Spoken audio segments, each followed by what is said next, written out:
Welcome to Lynn Cullen Live. Talk radio without the static. Email your questions and comments to lynncullenshow@gmail.com. And now your host, Lynn Cullen. And good morning to y'all. It's a special day in many, many ways. It is the last day of July. It is the last Thursday of July, which makes it our day when we take some respite from the usual news and we do what's called a Throwback Thursday and avoid all mention of subjects that give us terrible indigestion. And it is also, because it's the last day of July, my sister's birthday. So Susan is joining us on a Thursday. I wonder if it feels any different. Not particularly. Happy birthday. Well, thank you. So this isn't a real. This is like 74. 74. 74. I don't care that people know how old I am. Oh no, I don't care either. I mean, I figure it's like battle scars. Yeah. It's like, when people drive and they have license plates that say that they're veterans. Right. I think, well, yeah, say it loud, whatever. I've been around for this many years. Yeah. Right. I don't understand not, walking with your head up about that. And plus, I will admit, it's easiest when you're the youngest in the family and your birthday makes everybody else more upset than it makes you. Yeah, like, what do you mean the baby of the what family do you mean? is How old 74? are you? Yeah, I just can't get over how mom must feel looking at her children who are all, at geriatrics. It just Well, must it doesn't be make so any busy. sense to her. No, it must not. I mean, really. Well, let me tell you, given that I know how old my kids are, and it already doesn't make sense to me. I know. Yeah, I have two middle-aged kids. I know. That seems mind-blowing. And I think of them as kids. I know. I was thinking, again, this brings us back to this subject of time. And I remember Dad saying toward the end of his life, he was just sitting there in that chair and musing. And he said, it's just like a dream. And he was thinking about his life, just sort of like whoosh. Yeah, Suze, everybody's saying happy birthday, and there's an echo. Uh-oh. You want me to call on my cell phone? It probably won't make any difference, but why don't you give it a shot? Okay. Call back. Okay, bye. We'll give it a shot, but I got a feeling the problem ain't with her phone. Hey guys, speaking of things technical, I've ordered, or back at City Paper, they've ordered a headset mic thing for me, which we're hoping will improve the quality of sound, at least from me. But it hasn't arrived yet, and so we'll see. Let's see if Susan sounds any better on her cell. Hi, Suze. Me. Test 1, 2, 3. You can't do me if the problem is an echo.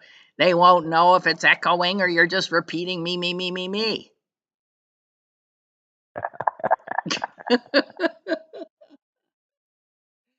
Oh, God. Well, guys, whatever, echo or not, this is what It is. This is what I got to work with. This is, Yeah, I'm sorry. old ladies doing podcasts. It sounds the way it sounds. Yeah, sorry. And it's good of you to tolerate it.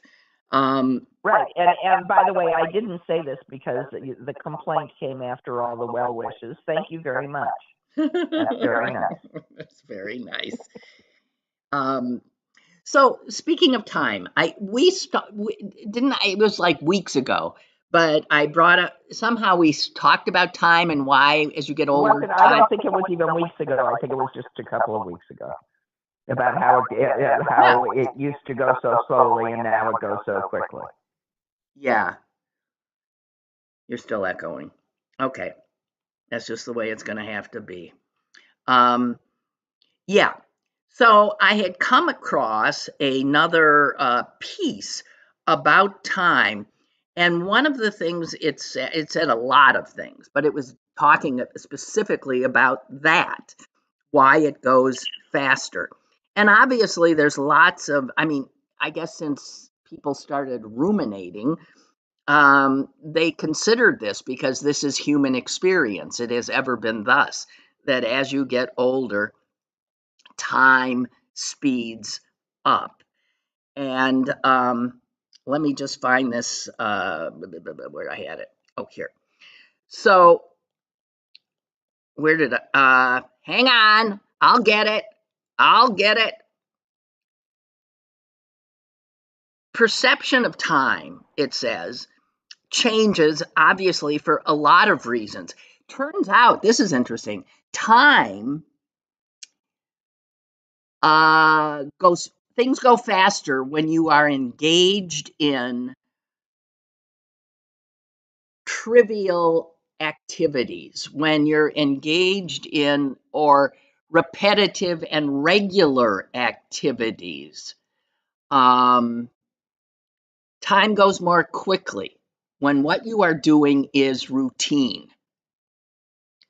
And so they say if you want to slow down time, you need to get out of your routine.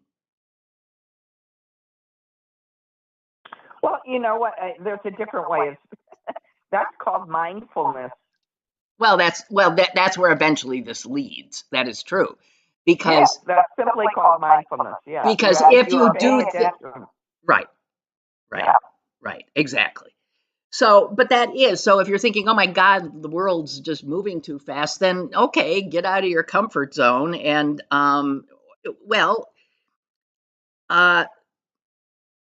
yeah, try something different. And it says the Stoic philosophers said, memento mori, remember you will die, to guide their meditations, because you then appreciate your being more fully, being alive. And that's exactly what you were talking about. So that's, yeah, appreciate. Which brings. Well, and what's interesting is that how the human condition mediates against doing what is good for us. Because when one is young, the last thing you want to think about is your days are numbered. That's a concept that you don't even want to deal with until you're much, much older. So, but at the same time, your life is new and unfolding before you, so you don't have to be that intent on experiencing new things. They're happening all around you all the time, washing over you. That's great. But as you enter middle age, and this is when you should start thinking about, pay attention, because your kids you'll miss your whole kids. Yeah. It's. You will anyway, but you will. So, hey, Suze, no, you weren't thinking about that. Yeah, sorry. This is a joke. Bree, all the way over in Asia, is saying the first phone line was better. LOL. Okay, I'll call back. Do. Thank you. Okay, that's the last time. The last time. Speaking of time, we'll try. I'm sorry, guys. Damn it. Whatever. As soon as we get her back, we'll yeah. Let me see. Where is she now?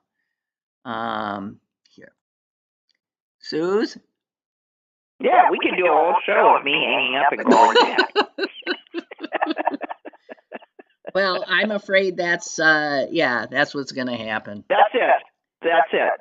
And thank you for those of you who are hanging in there. God damn it. Anyway, this brings me to something else that I just wanted to share because it's so beautiful. I read a wonderful piece today. I don't know where. Um, this was in the Washington Post, and it was written by a guy who, Tracy, thank you.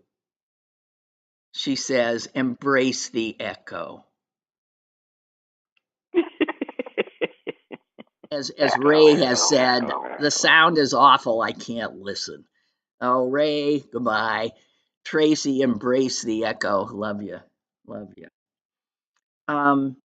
So it's a fantastic piece in the Washington Post, and it's in the, I guess, op-ed section, but it's just a guy ruminating about how something that happened to him at 17, how it led to the life that he has lived, his career, his everything, how his life then unfolded.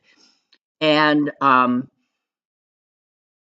it's just beautifully written. And I sent it off to some of my friends who are all writers because that's what he is.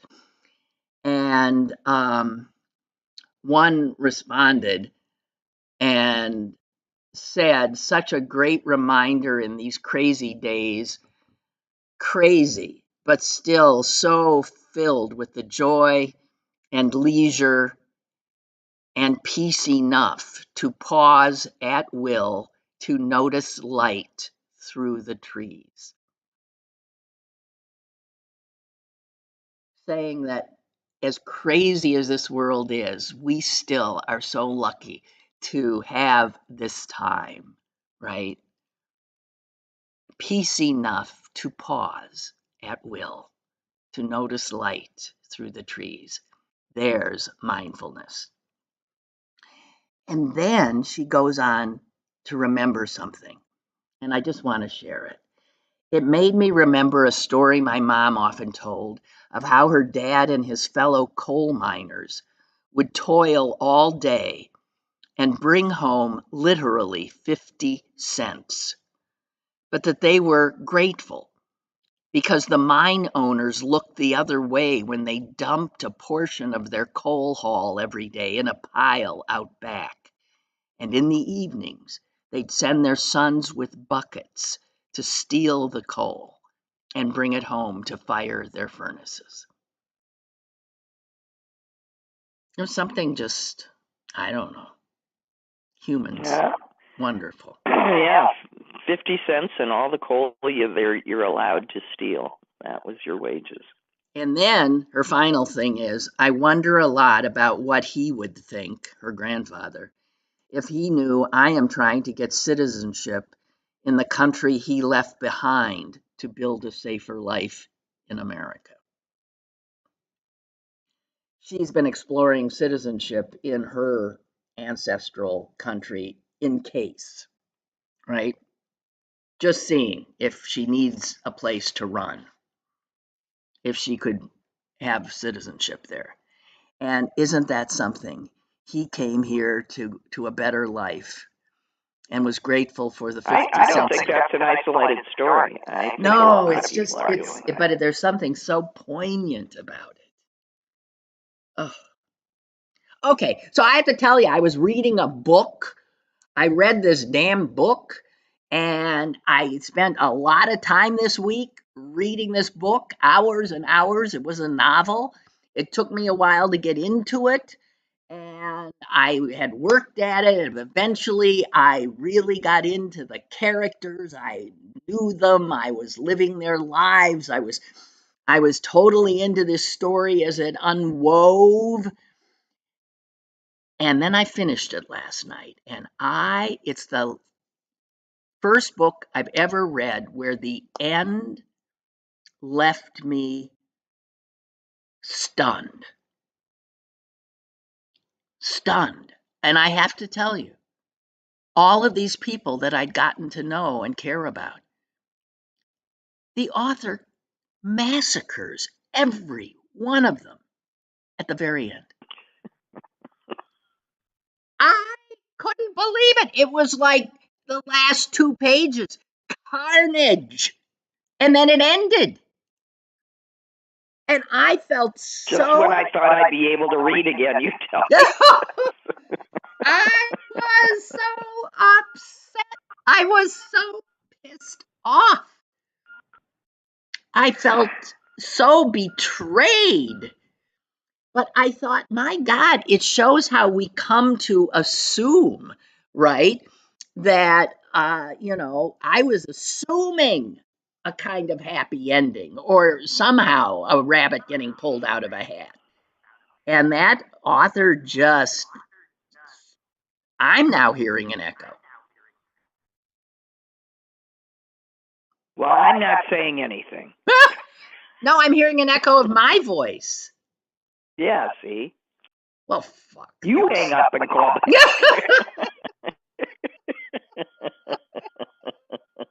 Well, son of a...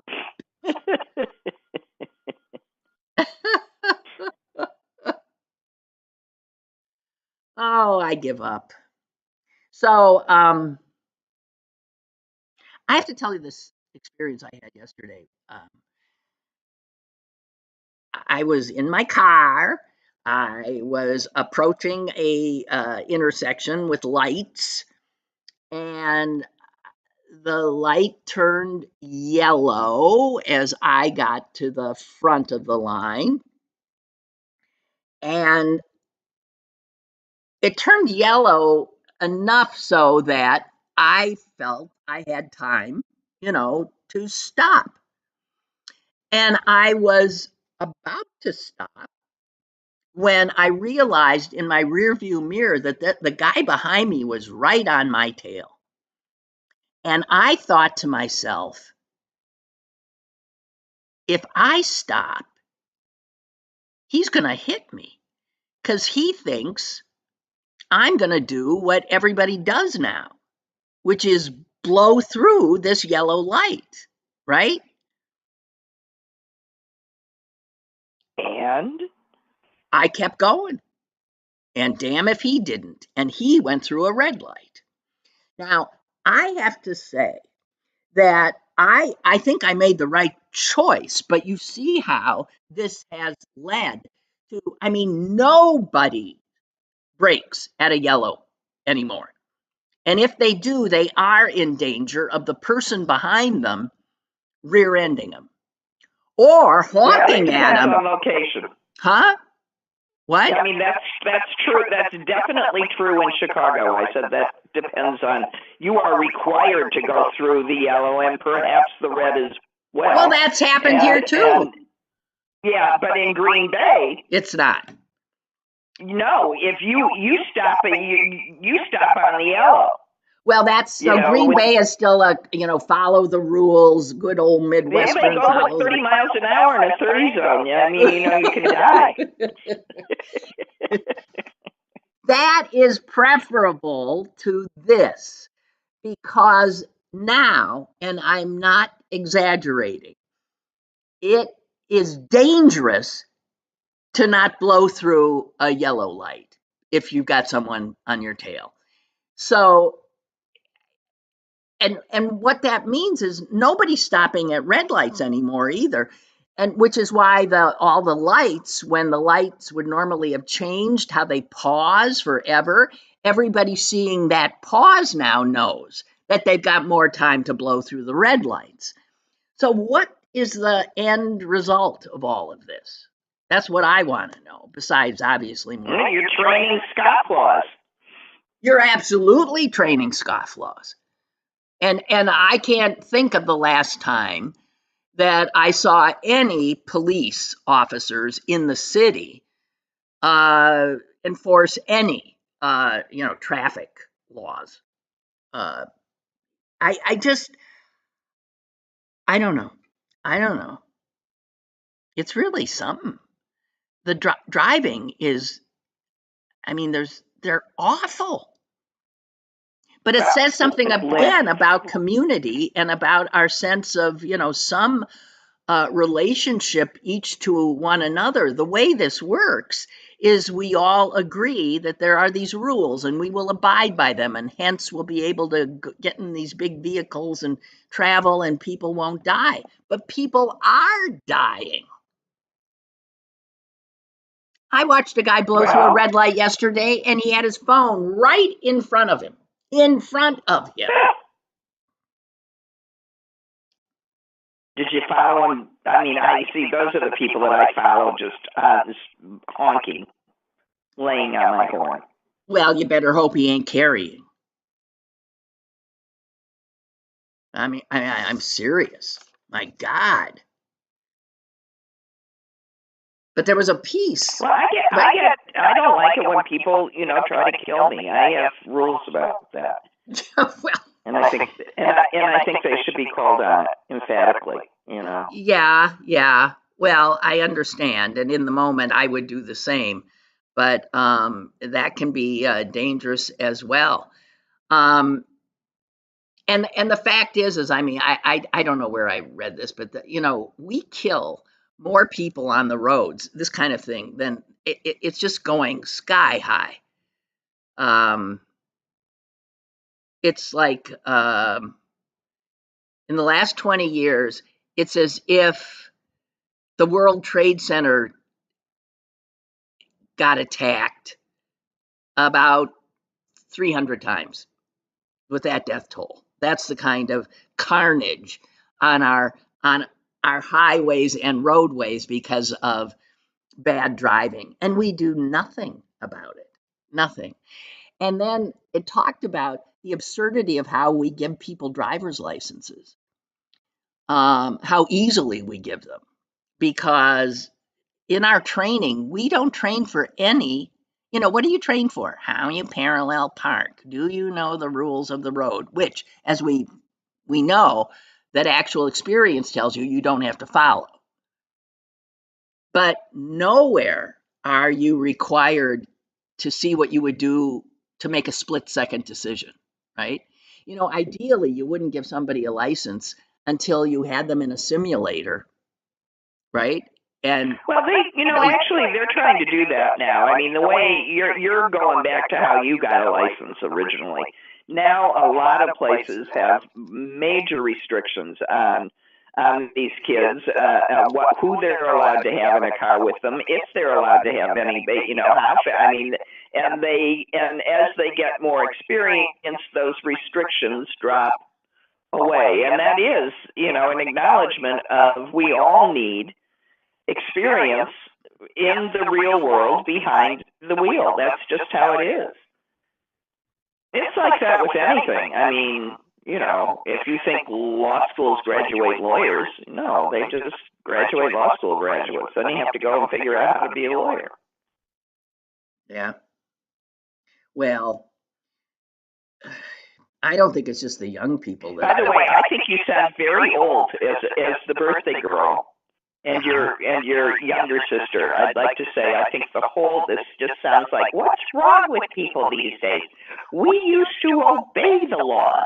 Where is this social contract? It's fraying.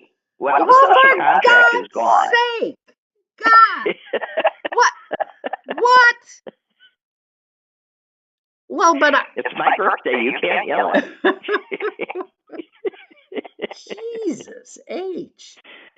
Which leads me to a question. When I pick you up at the airport, do you want to drive out of the airport? You want me to move over at that moment and you get behind the wheel? Yes. Or might you want to rest and have me drive out? No, okay, absolutely. You got it. Got it from the get-go. Okay. Susan and I were talking the other day about how I'm such a bad passenger, and we get in fights if she's driving, and it gets ugly. So she's picking me up in Chicago, and I think I better drive. And she's kind enough to let me, because I drive well. You agree? I do drive well. You don't have a problem, right? Come on. Sure. No, I do. I'm a good driver. No, it's fine. It's fine. Okay, It's fine. okay. And yeah. So, well, you told a story once, it's very funny, about when your daughter was a little kid and she had Oh yeah, a and little plastic she had car, and you've heard her out. We'll tell the story. Well, I was in my kitchen, and which backed onto the garage, the door of which was open, and she was out on at the back of our driveway with her little pink Barbie ride-in car, and she was giving someone what for? I mean, she was, and it was going on and on to the point that I thought, who's out there, and what is she so mad about? And so I finally, stick my head around the corner to see what's going on, and I see her standing next to her little pink car with her arms akimbo on her little hips, and she is yelling at some imaginary person. And I said, "Leah, what are you doing?" And she turns to me and says very sweetly, "I'm driving, Mom." So her sense of driving is you scream. Yelling at everybody.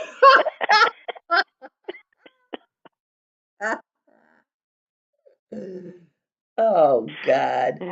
Well, back in the good old days when you were a kid driving, you were in the back seat, and when your mom hit the brakes, your teeth hit the back. I just remember face You went planting so flying, much. right? Yeah, oh my God, it is a wonder that here we are, which just shows to go, It's not yeah. a wonder that we survived. It's not a wonder that we survived Mom driving. What's a wonder is that we survived Dad driving. That's true.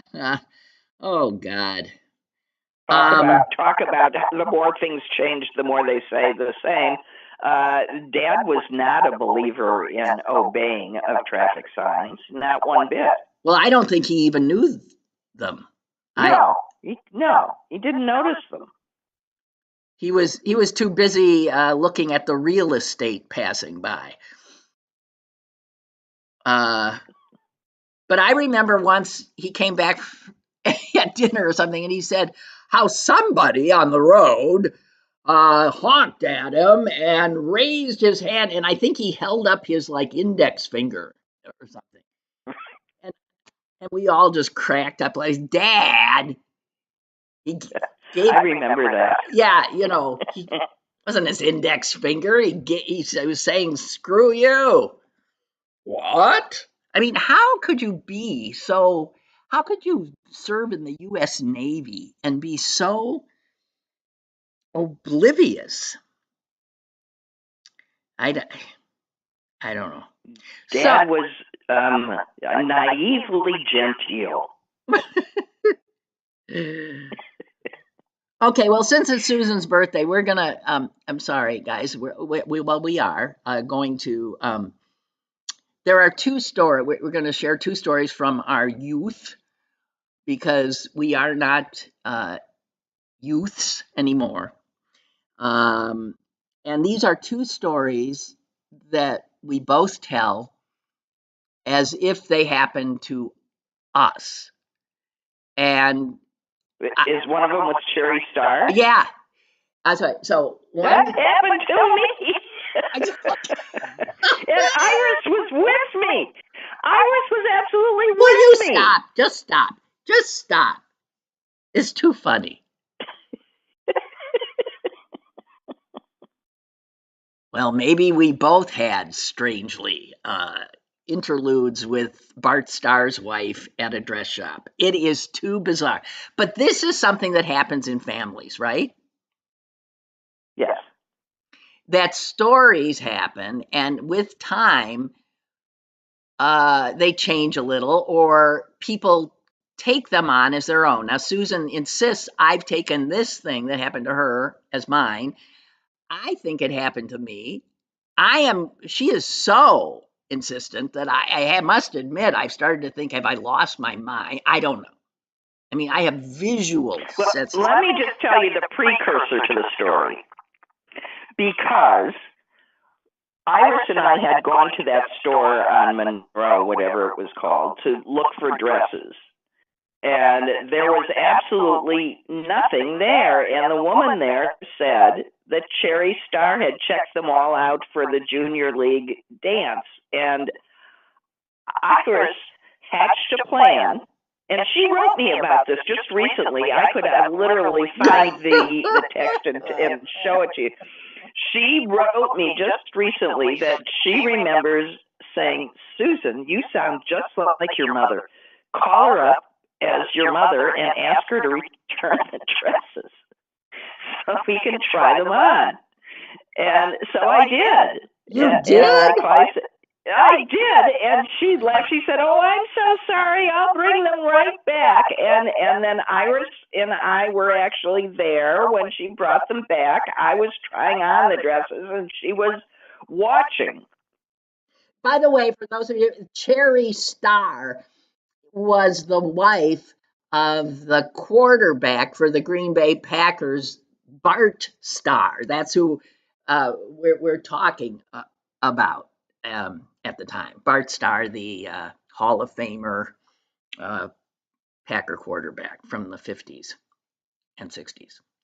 Okay, so Cherry Star is watching you try on the dress, and...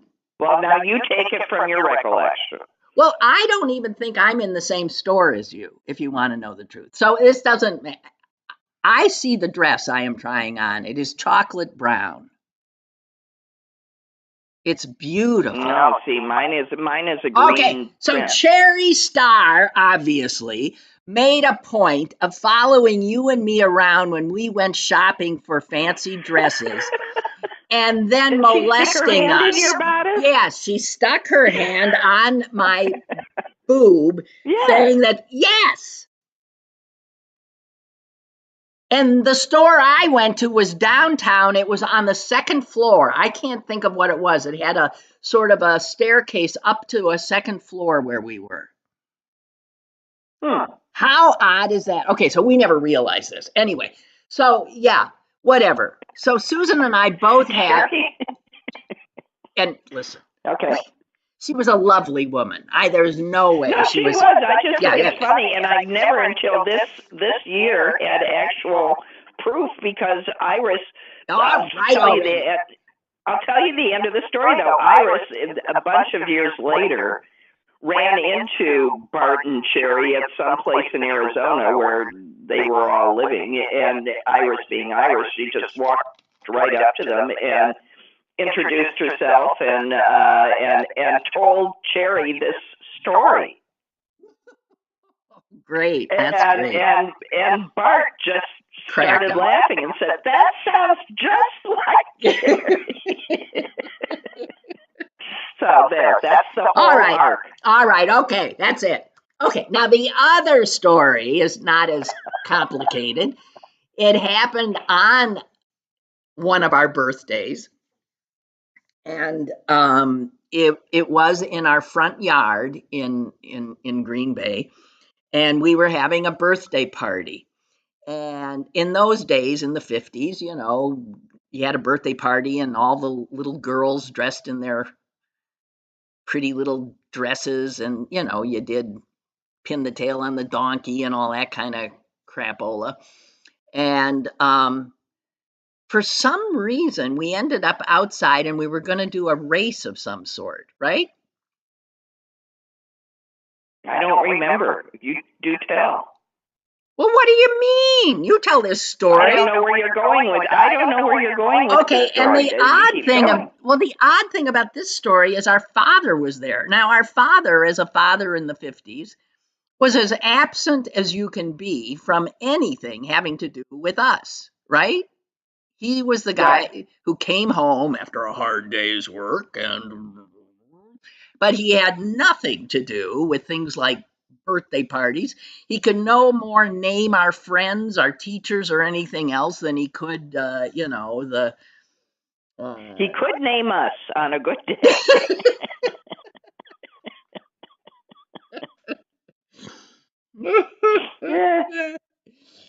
And for some reason, he was there, and he started the race. Oh, this All story. Right. Yes. I don't know that this was at my birthday party. I just remember it. I'm perfectly willing for it to be at your birthday party. It was so we're lined up. We're lined up. And he, who's never done anything like this, with his stentorian voice says, "Get ready. Get set." And then there was this interminable pause because he couldn't think of the next command. And he knew it meant he wanted us to go forward. But my father never used a one-syllable word where a multi-syllable word would suffice. So damn if what came out of his mouth wasn't commence. Okay. Now, I think the only place that I will differ with you on your telling of that story is that in my rendition, he says, "On your marks, get set." Okay, well, I don't know. Is that wrong too? On your marks? Yeah, okay. I think that's actually more indicative of if you think of it of what our dad would have said. Well, what's wrong with mark or marks? I don't get what is it? On your marks. What is right? Suze? Well, on your what do you mean? What is right? On your mark or on your marks? Yeah.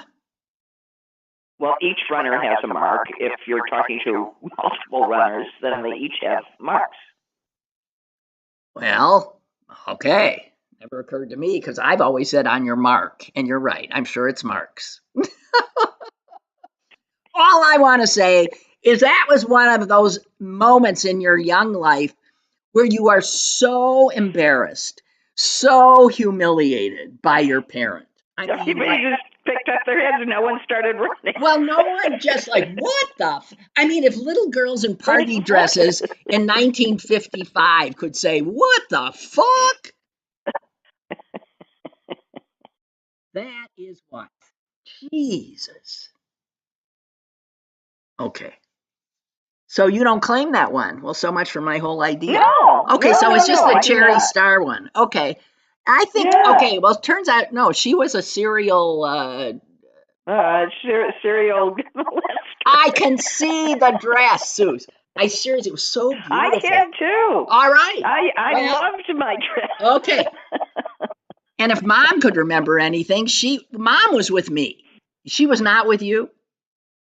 No, Iris was with me. Well, how could you go shopping for a dress by yourself when you didn't have any money? Dad said, just tell him who you are. Oh, that's not true. Come on. Yeah, it is. And the first time I tried that, they said, who? Oh, God. It didn't work, but they knew me there. They knew that I was coming in. Yeah. So, guys, this is hard for me. This throwback, whatever this is, Thursday, because I told you yesterday, I don't know anymore how to do a show where we're not, embroiled in horror. And it's, hey, did you hear, given the news, what happened? That tsunami thing that didn't live up to its. That didn't happen. Were there weren't any waves? But that's so odd because it was like the biggest earthquake ever recorded, and it didn't do anything. So the tsunami threat was no big deal. And Brooke, I wish I could see the rest of that, but I can't because it always cuts off the bottom thing. She said, I was riding with my grandfather and mother in a car and someone gave my grandfather the finger. and I don't see the rest because she's going on. So there was a cruise ship in Hawaii. It was in the 60s. My mother said, "Oh, look, Dad, that man waved at you."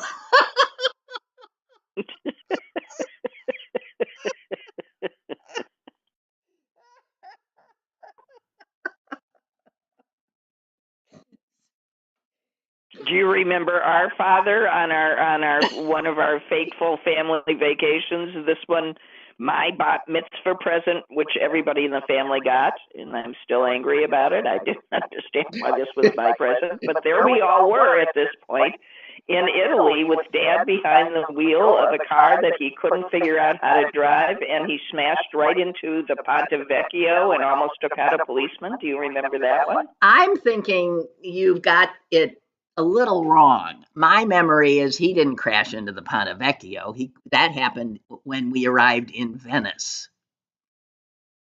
Oh, okay. The Ponte Vecchio is Florence. We drove into Venice and crashed into something. Okay.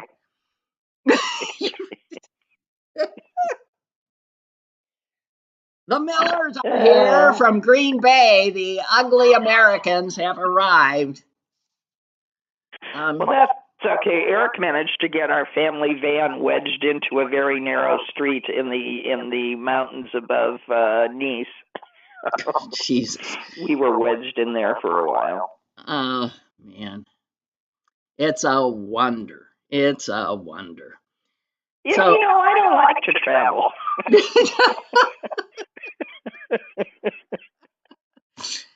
I don't either, and I don't either. I got a happy birthday text from a friend of mine this morning that said that she was, let's see if I can find it, that said that she was just about to get on a plane for Emirates, Kenya, and Tanzania. Tanzania. And you're thinking you're nuts. Thinking, are you disguised as a Canadian Episcopalian?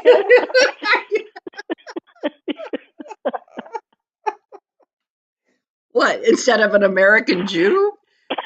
Yes.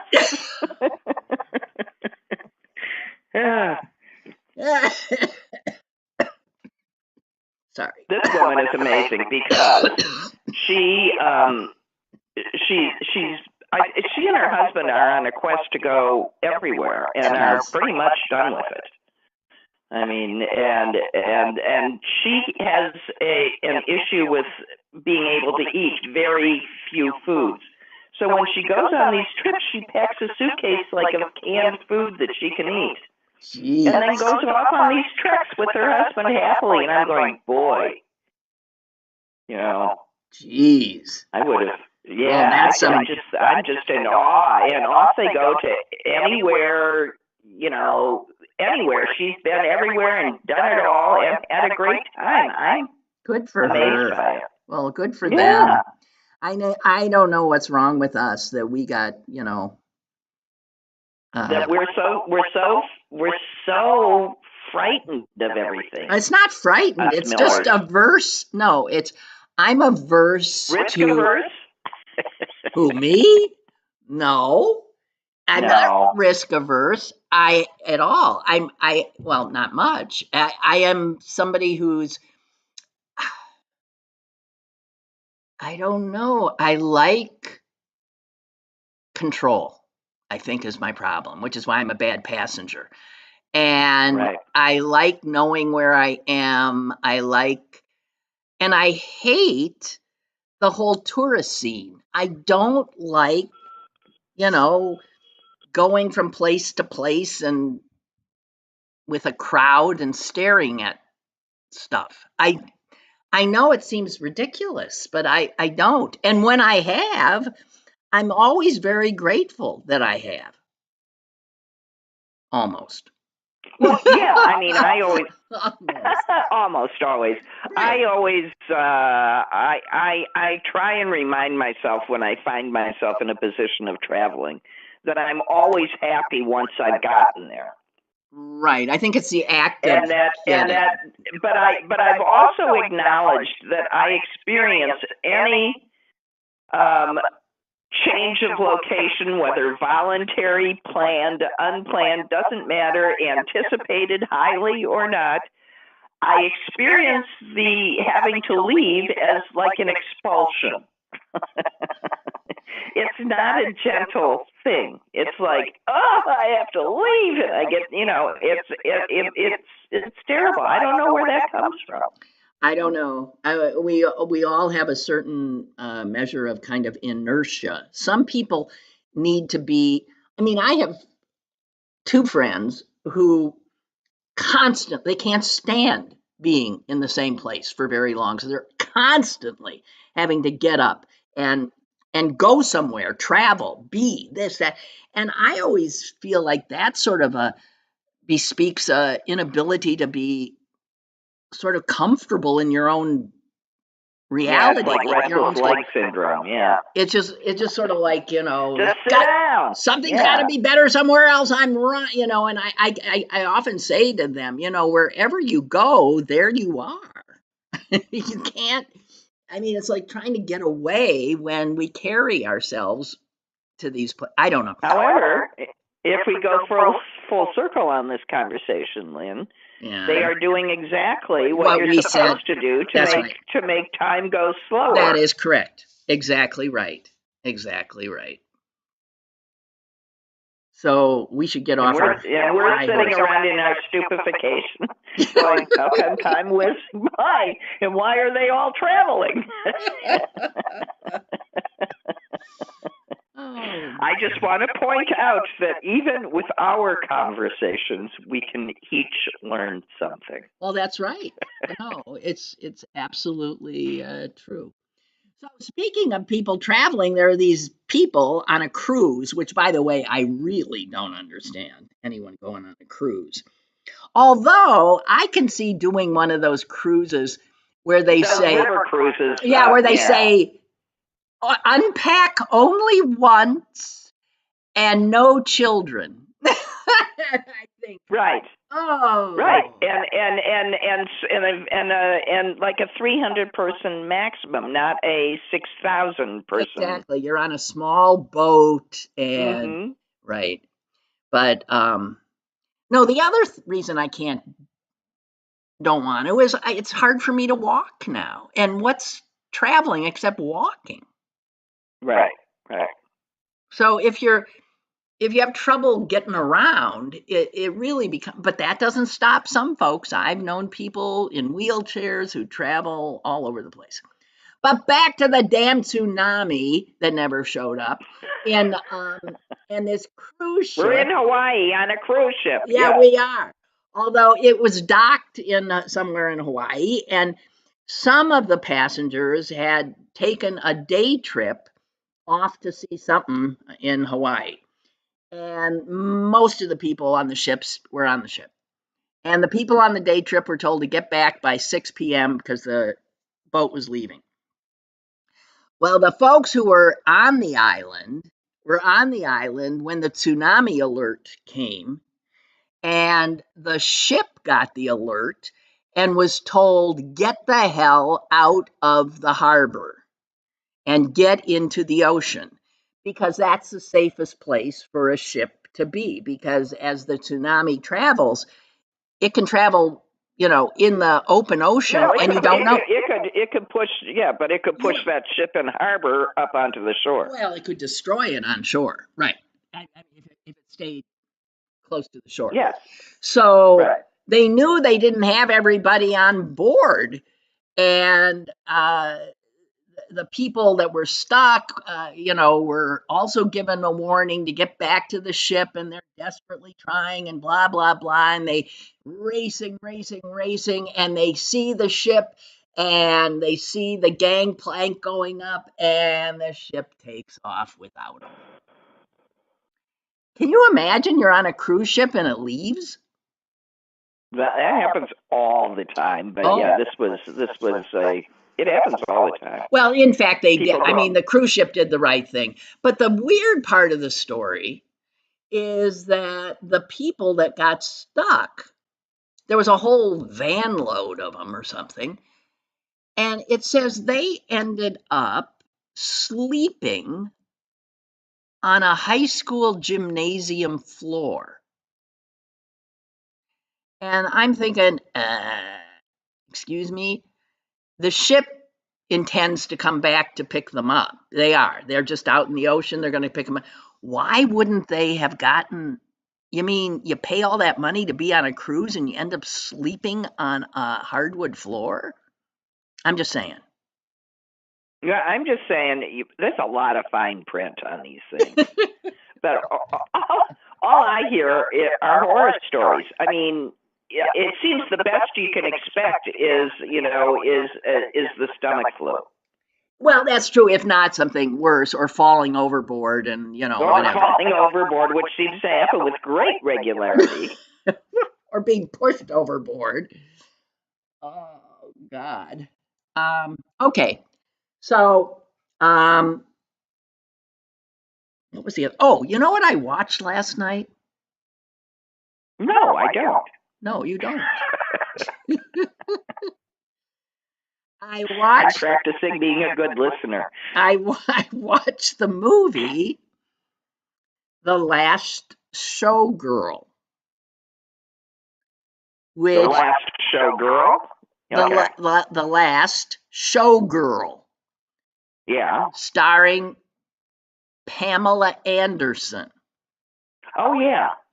And Pamela Anderson, as you know, is well known for being the babe in what? Baywatch, right?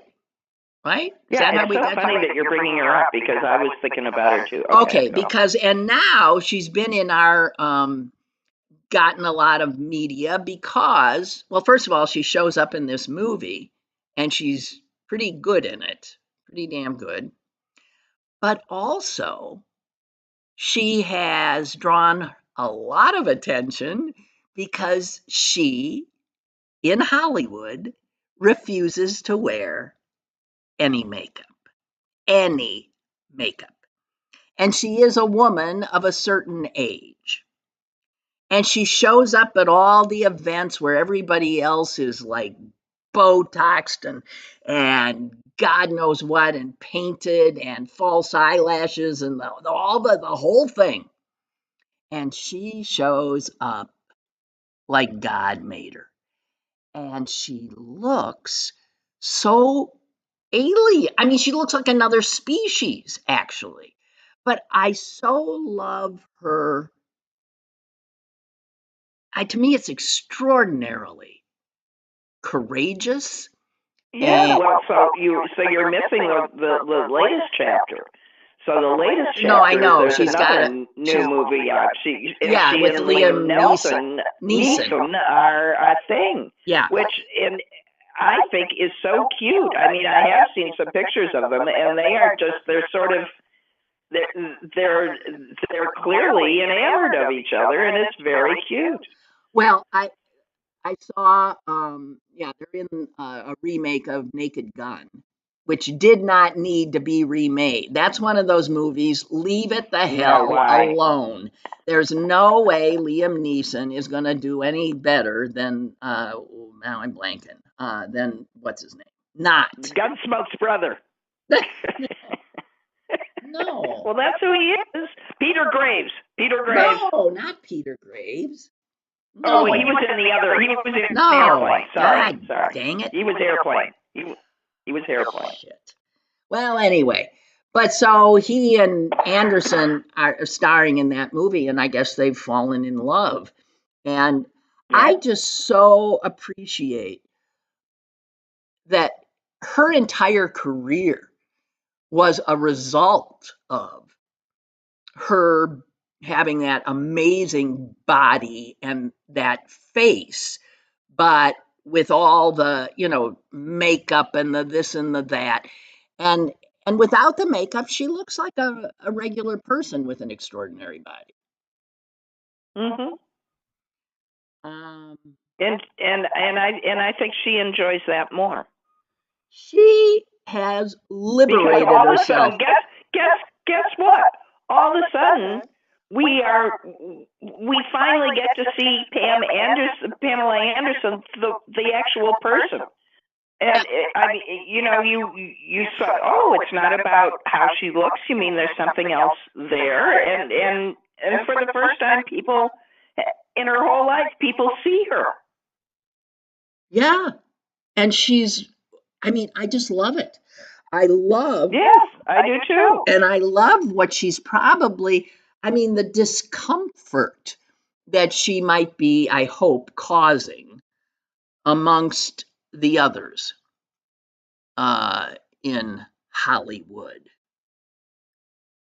Jamie Lee Curtis is on a campaign to do the same well, thing. and in fact, in Showgirls, Jamie Lee Curtis is also in that movie. And the two of them are unmasked in that movie as well. In the movie, Anderson goes from all dolled up as a showgirl to allowing us to see her in her real life, without makeup. And it's such a contrast. You wouldn't, it really is. And Curtis as well, with a lot of, Curtis clearly is not. She's got like no upper lip as opposed to that balloon lips of everybody else. Mm-hmm. She's got wrinkles. She's all of that. I so love these women with the balls to be real and to stop feeding into the crap about what a woman is supposed to be or look like, which is that was a sex real. It was one of the nicest compliments I ever got. I got recently from the medical student, the Brazilian medical student that was here with his mother staying at my house in Chicago. And one morning he looks at me and goes, "I've been trying to figure out who you look like," he said, "and I've got it." And he shows me a picture of Jamie Lee Curtis. Huh. I go, "Really?" And but the picture, I got what he was talking about. He was talking about our lean presentation. He saw it was our bone structure and the way her head sits on her shoulders and the shoulder. I knew what he was talking about. I said, "Well, that's very sweet. She's younger than I am and in far better shape, but thank you very much." No, it's yeah, right. It was the gestalt of the thing. I got it. Yeah. And it was, well, anyway, it was nice I wish her well, because if you've seen that bio documentary of Jane Mansfield and her daughter, wow, you see Mariska Hargitay. Yeah, how Jane Mansfield was also same kind of thing. She was a smart as hell woman, but she looked like a blonde bimbo, and that was what she had to be in order to have a career. And she was everybody. I was listening, to an NPR interview with Mariska Hargitay yesterday, driving in, and she was saying, that whenever she talks to people who have seen the film, they all say the same thing, and it's that awful Jack Parr. Exactly. That awful Jack Parr. Yeah, that son of a bitch. But he could have been anybody, because how he represented men of that time. That's right. She comes on his show and is there to show that she is a hell of a violinist, by the way, as well as a classical pianist. And she starts playing and he cuts her off because that's not what they want from her. Oh, I know. I wanted to jump through the TV and kill him. Mary says Pam is making the right move. Madonna's trying to hang on and it ain't going well. No, it's not going well for any of them. And it's a deal made with the devil. At some point, who you kidding? Yeah, at some point you end up looking like a very old person in drag. I think it looks like... Except your body is the drag. I mean, it's not... None of it's real. If you are 80 and your cheekbones are high and your lips are full and you have no wrinkles, you're fake. Yeah, you're like it's like the living dead. It's like some kind of bizarro. Yeah, and it looks fake. It does look fake. And yeah. Which is why I love it. And to me, it's just, that's why I've been saying for years, I don't get it. Are they honestly going to be surprised when they wake up dead one morning and think, but I look so young? No, but maybe they want what, I remember, I always was a kid when I first heard it. I've heard it since. People looking into an open casket and saying, doesn't she look so lovely?